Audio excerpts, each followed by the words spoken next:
Welcome to Metal Box Games. He's Jason. And he's Nick. Boom. We're here to talk to you about a game that we are releasing called Godskar that we are super excited to tell you about. So first things first, we want to tell you a little bit about us. So myself, Nick.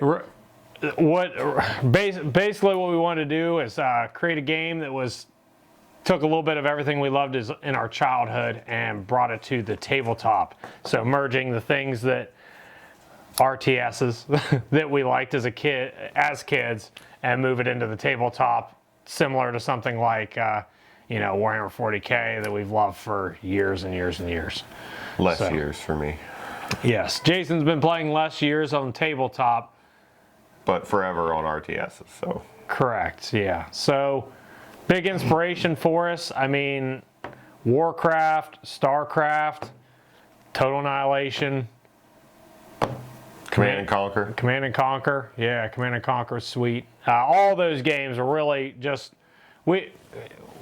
I felt like the tabletop scene was kind of missing the boat, and I think we can offer something a little bit different than what most of these other companies are doing. So that being said, we will be following this script loosely. Like, we didn't just read it just now. I definitely didn't. Right. Today, for the first time. But we want to bring something a little bit more lighthearted. So this is going to be something that's like we're serious about our game. We stand behind our game. It's going to be awesome. The game's called Godskar. It's really going to be something unique that sets itself apart in the wargame community. We hope that everyone enjoys it.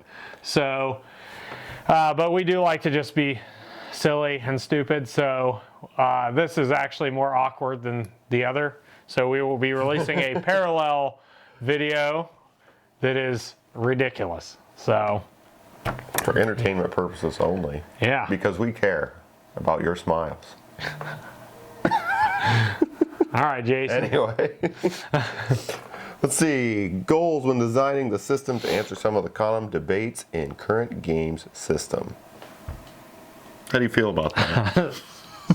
So basically what we're trying to do is correct some of the things that was wrong with, well, not really wrong, it's just things that we think could be corrected in other games that we play. Things that were frustrating that you didn't really enjoy about the other games. Yeah, so we set out, to bring RTS to the tabletop, and the second thing was fix a lot of the issues that we had with some of the games we play, which we play between everybody that is involved in this. We play a lot of games. Yes. So we really wanted to take a lot of the things that we loved about certain games and mesh it and make it into one awesome thing that is balanced.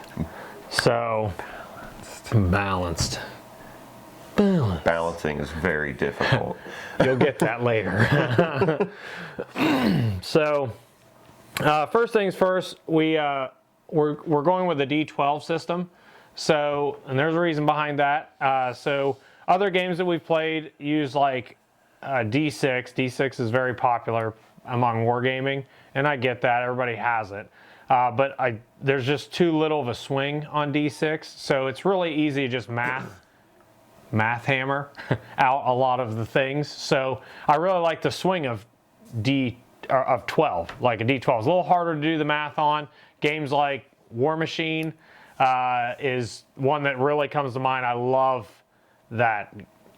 It's not something you can just math out all the time. You really have to think. But instead of rolling 2 dice, I was like, why don't we just roll 1? Plus, you don't have to have quite as many dice in your pocket. So, and there's no... For the most part. For the most part, yeah. Unless you're using a Celestial. True. So, and then, and then the other thing is where we can play it.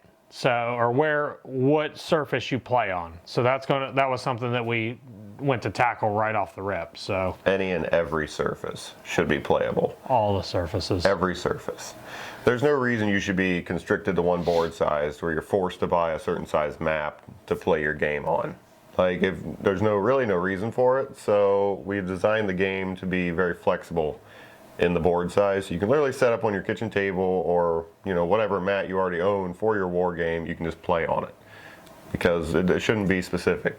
Absolutely. So, and the other thing too is for storage, you don't have to have a bunch of 4x6 pieces. I use construction foam and other things and folding tables and different things like that. Just trying to mitigate that kind of stuff. So,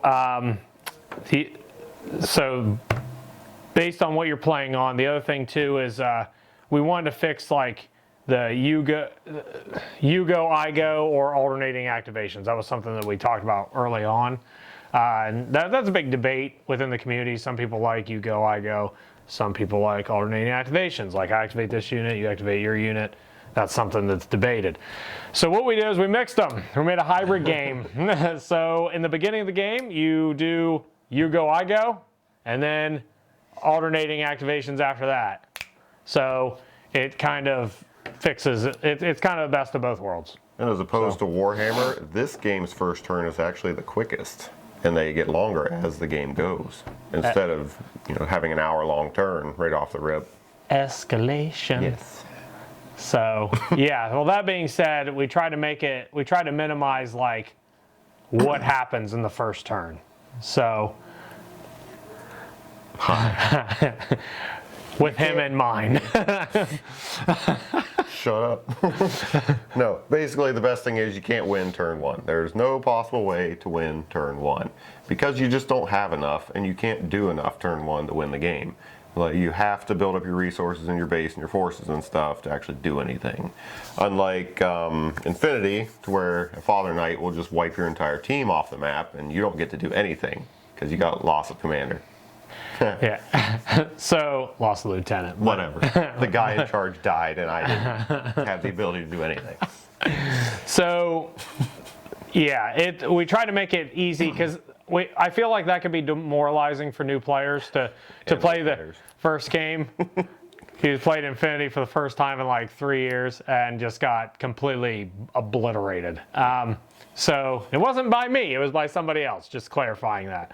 But I was there watching and like witnessing the carnage. It was bad. So and I haven't played since. Yeah, so that's the main thing. It's like making sure that like the first, you baby step into the game instead of just being full force, like crap's going crazy, like right off the rip. We wanted to make it so like you gradually get into it and you get to learn. It's a little bit less intense right off the get-go. You're still don't get me wrong, the first turn's still intense. You're still doing a bunch of stuff, but I really feel you can't win turn one. And if somebody does win turn one, you should let us know, because that's another thing. We want to listen to what everybody's doing. So like if you have a gripe about the game or you have suggestions, we want to listen. We're going to listen to that. And we want to I know we can't make everybody happy, but we're going to try to keep it like as open source as possible. And so we have a dialogue with everybody playing the game. And then we will nerf all your favorite units every couple months. Just kidding. No, we'll just ban them. Oh, that's better. Ban them. You can't use them all. Like friggin' hall breacher. Stupid. So, well, that being said, so with it being escalation, there is being an RTS, there's no list building. None at all, which is great. Well, the only thing you really have to plan ahead before the game starts is your commander, which affects the gameplay of your entire army. But once you get the army box, you have everything. So if you want to build something, you build it. If you don't want to, you don't have to. There's no set plan, so you're actually reacting to what the other player is building and doing as the game's progressing, which is a really cool aspect that other war games don't have at all. Yeah, so. Exactly. You're basically counter building the other person. So you're building your list as you're playing, which is super unique. Like it feels completely different than anything that any of us have ever played. Very similar to old games like Warcraft, StarCraft, the ones we mentioned earlier, all the old RTS stuff. So it's going to be very similar to that. The cool thing about that too is like, well, we all know the feeling of painting up a squad for the first time. and that being the first thing to die. You spent hours painting it, and you're just like, why is this the first thing to die every game? Well, now if it dies, you're like, oh, I'll just respawn it, and now it's back. So Build another one. yes, so you just Many keep building times stuff. as you have resources for. Yes, absolutely. Well, like what Jason said, one thing we want to do is offer an all-in-one package. So we do want to do like an all-inclusive battle box, basically. When you buy in, it's going to have everything you need. Now, we plan on releasing expansions and one-off models, but when you buy the army pack, you're done. Because it's not something like the other games out there where you buy like a strike force and it's like maybe a quarter or a third of your army. This is going to be just one done.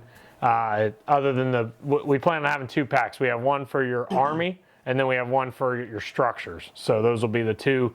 You get those, and you're pretty much done until there's like an expansion pack. We would like, I mean, theoretically, we're going to, or not theoretically, ideally. I speak words. Ideally, we plan to release expansions and kind of keep it in line with how like old video games used to be. It's like, oh, you buy the core box and this is everything you need, and then they come out with an expansion box and that has all your extra stuff in it. So, and that doesn't mean that someone with the expansion box is any more well off than the people with the basic box. You can still play each other. That's one thing that that's one of our goals, is making sure everything's balanced so that no matter what you're playing, you're having a good time and you actually enjoy what you're trying to do. Yeah, so no army's just going to wipe the table with all the others for a few months or anything like that. It should be fun for everyone, no matter who you play with. Yes. So that goes to our next point. We do plan on doing basically a different kind of style at launch as far as production goes. So if you want to print to play.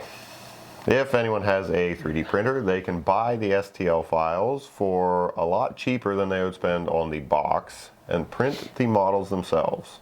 Right. Hopefully. So, assuming we can iron everything out and get it going. Right. That's the goal. Basically start off with like digital, downloadable STL files right off the rip. Start off print to play. We do want to offer injection molding down the road, but that's going to be an investment we need to make. So we already made the initial investment in the models, and we've been developing this game for probably, it's going on 3 years at this point, which seems like, that just seems crazy to me. Well, COVID kind of put a damper it did. In the original. It did. So it was still being developed. It was just being... Play testing and stuff was on hold for a little bit. Right. It was just more development at home. So, but that's the main goals. The other thing too is with the silly videos we're going to be launching in parallel to these videos is basically just like we don't take ourselves too seriously. We just want to have a good time, make some people laugh. Everything's serious. Like everything you watch ever is serious now. So we just want to offer some. No, we're not. Like we just want to bring some lighthearted stuff to the girls just want to have fun. War game community. And wargaming. Wargaming in general, yes. So, and then the website. We've got a website. Sorry, following a script, trying to make this as fluent as possible. Yeah, first video. We have a website and an email list for a monthly newsletter and progress updates on the game. If and when you decide to follow us, it'll be great. Yeah, that's all I got. Look down in the description below for the link to the website. You can go on, subscribe to the newsletter, get updates on what's going on with the game. We plan on releasing playtesting videos, these serious videos, just to give you kind of a rundown of what we're trying to do and give you updates on the things. So in case you didn't see the newsletter, you can check these videos out and get more meat and potatoes of the game. So, but that's mainly it. We just want to reach out and just give you guys, lay it all out for everybody to watch, and that's that. We love you. Stay tuned.